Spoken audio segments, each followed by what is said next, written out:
sweet chilies.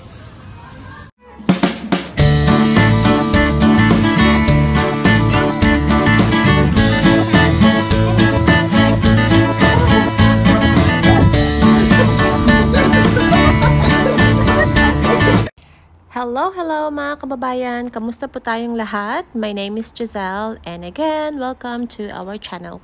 Today is Sunday, June 30, 2024 at of course, day off ko po today. Kaya may time po tayo na magkwentuhan.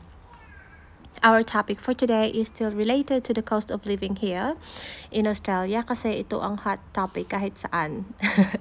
Pati ako nagiging hot na din. Joke lang po.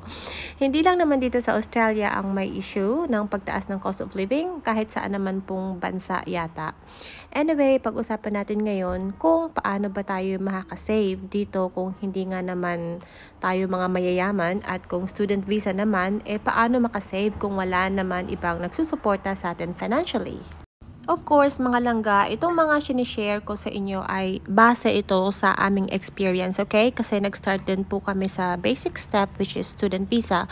Hindi pa ako consultant or knowledgeable pagdating sa mga questions nyo pero tatry ko kayong sagutin based on our experience at of course, base na din sa alam ko through research. So, unang-una na kailangan gawin para makatipid ay huwag dalasan ang pagkain sa labas. Nakakatamad man magluto lagi-lagi pero makakatipid tayo kapag sa bahay na tayo kumain. Pwede namang once a month naman tayong kumain sa labas. Okay na po yun. At ang technique naman kung wala tayong time magluto araw-araw, kapag day off, pwede naman damihan ang pagluto at i-freeze na lang, 'di ba? So, you can save time and money na din. So, kami, actually, once a month lang kami nakain sa labas, guys. Tapos may budget kami for that dinner. Usually kasi dinner kami nakain sa labas kapag day off namin pareho ni Chris. Pagdating naman sa groceries, maghintay tayo lagi ng sale sa Woolies or Coles. May applications naman sila, guys. So, search muna natin kung anong kailangan natin bilhin, kung sale ba yon that day or not. Kapag hindi sale at kailangan mo na talaga yon that day, wala po tayo choice dyan. Pero kapag pwede naman ipagpaliban, okay din po yon.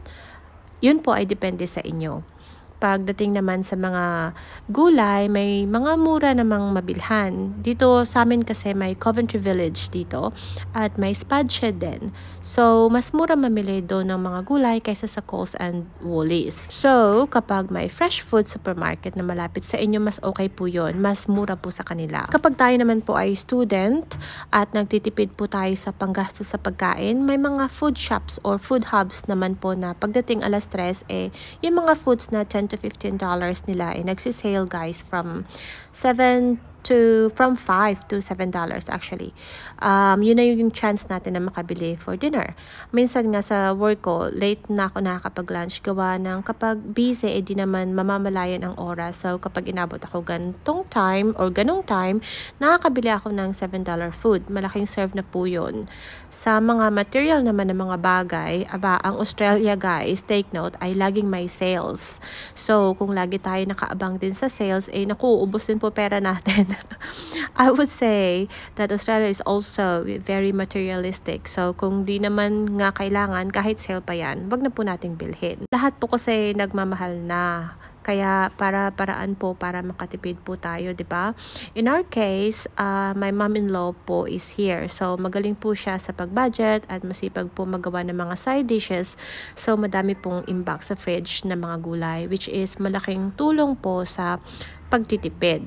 So mga kababayan, pwede nyo din po yung gawin. Kapag day off nyo po, pwede po kayong mag-prepare ng mga side dishes, tas imbak nyo lang po sa fridge nyo. Malaking tulong po yun sa pagtitipid natin talaga, as in.